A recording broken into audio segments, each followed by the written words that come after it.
Chilling tales for dark nights.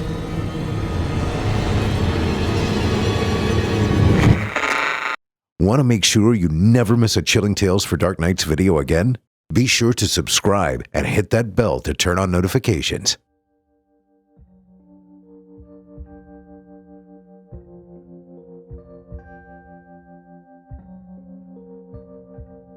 I'm an EMT in my childhood hometown of Hillhaven, Montana.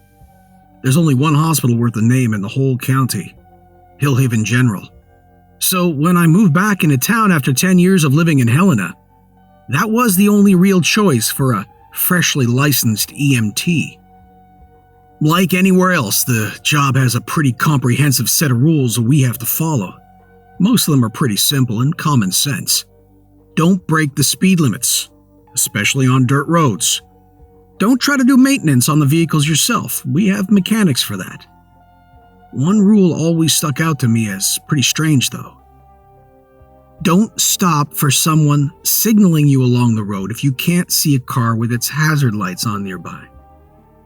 It made some sense.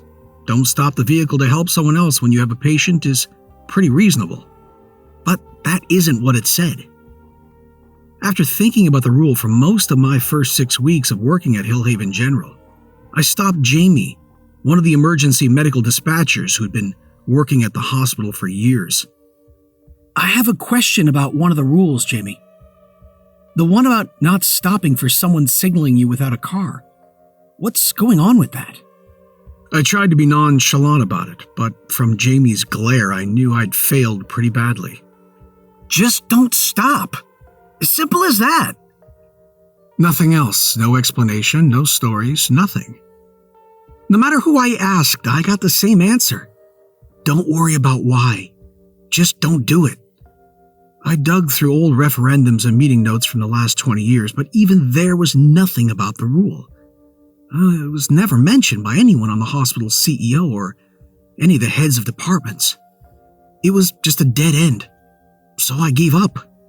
Deciding nobody actually knew why the rule existed, but since it didn't come up much, they never got around to removing it.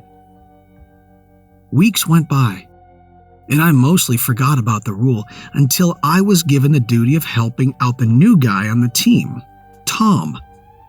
Tom was an out-of-towner, not a common sight in Hillhaven, and so needed someone to help them get the lay of the land around the county.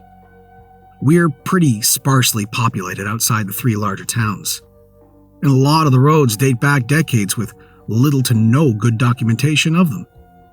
Not a problem if you're from here, but hell if you're new. So rather than send Tom out into the wilds and hope, they gave him one of the older non-transporting vehicles, a beat-up old SUV without most of the supplies in the back, and sent the 2 of us out into the backwoods for several shifts. The first 2 were day shifts, just to get him comfortable enough with driving by landmarks rather than GPS. But after that, they swapped us over to the night shift. 3 nights in, and Tom still had no idea where he was the second we left the paved road. We could go in circles for hours, with me pointing out the same landmarks over and over again, and Tom just not getting it. He was doing badly enough I was considering trying to get someone else to train him, just to see if it was him or me that was the problem. As it was nearing the 3 a.m. mark of the 4th shift, I started to notice lights swinging around in the woods off to the vehicle's left. Tom was so focused on his driving, I don't think he would have noticed deer charging the vehicle head-on, and it was probably some kid screwing around in the woods anyway, so I kept it to myself. But as we rounded a blind corner, 3 lights swung around in the brush off the road. They looked like a pair of flashlight beams and an older lantern, kerosene maybe, bobbing up and down. Tom slowed the SUV to a stop, staring at the flashlights oddly. His head was cocked to the side, like he was trying to hear something better, and his eyes tried to track all 3 lights despite them bobbing in different patterns. "Looks like some people need help," he said, slowly breaking off from the lights to look at me. I was struggling to find the right words to tell him that this was a bad idea. something was wrong when he put the SUV in park and started to undo his seatbelt. I'll hop out and see if they need a ride back to the road. The weird rule came back to me, and I grabbed Tom's arm, gripping it tightly. Tom, the rules say to look for a car's hazard lights, and I don't see any cars around. How did they get out here? It's like a 30-minute hike from anywhere they could have parked a car. They're probably just some dumb kids who got lost in the woods. It's our job to help people out, remember?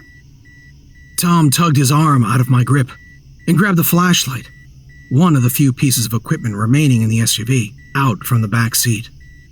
It was a big spotlight-style flashlight, but as he flicked the on switch, only a dim yellow glow drifted out of the bulb. Tom smacked it a couple times, but the light didn't brighten much. As he opened the door and slid out the driver's seat, I switched on the SUV's mobile radio, and I started the broadcast. Dispatch, this is EMT Garcia in Vehicle 22. Do you read? Over. Tom walked out into the center of the one-lane dirt road, his flashlight's battery dying by the minute. Tom started to sweep the dying spotlight around the forest edge as the radio crackled with dispatch's response. We read you, Garcia. What's the situation? Over? EMT Williams has stepped out of the vehicle to investigate some flashlight beams we can see in the brush nearby. Looks like 3 of them. Over? As I finished speaking into the radio receiver, I realized that there were way more than 3 lights in the forest now. A dozen more lights came to life behind the first 3, and at least that many more lit up the forest on the other side of the road. The new lights were far more varied than the first 3. Some looked like modern flashlights, their beams bouncing off trees and bushes. Others looked like lanterns, their light ruddy oranges and yellows. A few even appeared to be torches, casting a sinister red light around them. The lights looked wrong somehow, and then it hit me. I couldn't see anyone holding the lights. The flashlights I could buy, not seeing the person who held them. But the lanterns and torches would have to illuminate the bearers. The radio started talking again, and this time the voice on the other side was laced with as much panic as static. Do not leave the car. Try to get Williams back into the car now, and then get the hell out of there, immediately. I unbuckled my seatbelt and leaned out the open driver's side door as far as I could safely. Tom, dispatch wants us back at the hospital. I yelled at him, hoping that would get him moving, but he just stood there now, his dimming flashlight held loosely to his side, pointing at the ground. Then the lights began to get slowly closer. Tom, let's go! Still nothing. Not even a twitch to show he had registered I existed, let alone that he heard me. Dispatch, Williams isn't responding. I'm going to get him. Over. Not waiting for the dispatcher to try and stop me, I pulled myself back to the side of the SUV and opened my door. Carefully, I stepped out onto the road and walked over to Tom. Hey, buddy, are you okay? I asked as I reached out to grab his shoulder. Tom may have been made of soft wax for all the response that he gave. Only his thin, wheezing breath told me he hadn't died standing up somehow. I shook him, and he swayed for a moment before coming back to rest. I walked around to face him and tried to look into his eyes. They were unfocused, blank and unseeing. I started to reach for him again, but before I touched him, a noise started to come from his mouth. It started as a low moan deep in his chest, but as it gained in volume, it became higher and shriller, becoming a scream of pure fear and insanity. I had to cover my ears and back away from the cacophony, away from Tom's madness. And suddenly as it began, the scream cut off, leaving the forest quieter than the grave. My own footsteps seemed muffled as I backed away towards the SUV, uncovering my ears as I went. I closed the passenger door, trying not to break the immense silence that built around us, and started to climb into the disturbingly silent vehicle. All the while, Tom continued to stare, unseeing, into the darkness, peppered with the ever-encroaching lights. And we simply remained there, Tom standing in the center of the road, and I watching from the SUV's driver's seat, unsure what I could do, or if I even should do, for what felt like hours. But the SUV's clock told me it was only a few minutes. All the while, the lights grew closer, never rushing, and their numbers ever growing. First a dozen more on each side, then 100, then 1,000, until I couldn't understand why the whole forest wasn't lit up by their light. Finally, a flickering orange-yellow campfire light reached the edge of the road. I still couldn't see what held it up, just the light itself. It was the size of my fist and hung there, 5, maybe 6 feet in the air. Flickering is the wrong word for what it was doing to create different colors across its surface. The surface was mottled into 1,000 shades of yellow and orange, and those colors seemed to dance and shift second to second. Long seconds went by, but it approached no closer, apparently content to sit at the edge of the forest, its colors dancing. Tom, however, began to change. His head snapped to where the orb hung, and I could just see his left eye lose its distance and focus on the light.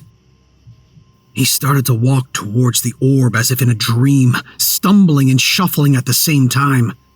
I realized it might be my last chance to try and bring him out of this trance. I broke the silence, laying into the SUV's horn. Tom stopped for a second and looked at the SUV. I thought I'd finally gotten through to him and started to roll down the window. Before I could tell him to get in the car, his head returned to the orb. He began his walk towards the forest again. I honked the horn again, but he didn't react at all this time, just continued his slow walk to the trees. I watched him step past the orb, going ever deeper into the dark trees. Quickly, I couldn't make him out. Just the dim yellow light from his flashlight's dying battery, and eventually, not even that. The other lights, orbs, stayed surrounding me for another 5 minutes before I rolled the window back up, put the SUV in drive, and rolled away from them. They followed me for a few miles, but stopped once I reached one of the battered but paved roads. I drove the hour or more it took to reach Hillhaven General in silence, trying to gather my thoughts and put them in an order that made any sense to me, let alone anyone I'd try and tell this insane story to. When I reached the vehicle bay and parked the SUV in its customary spot, Richard, guy who ran the motor pool, took me aside, leading me away from the other people working there and into his office. He sat me in the one other chair of his office and sat at his desk, patiently waiting for me to start the conversation.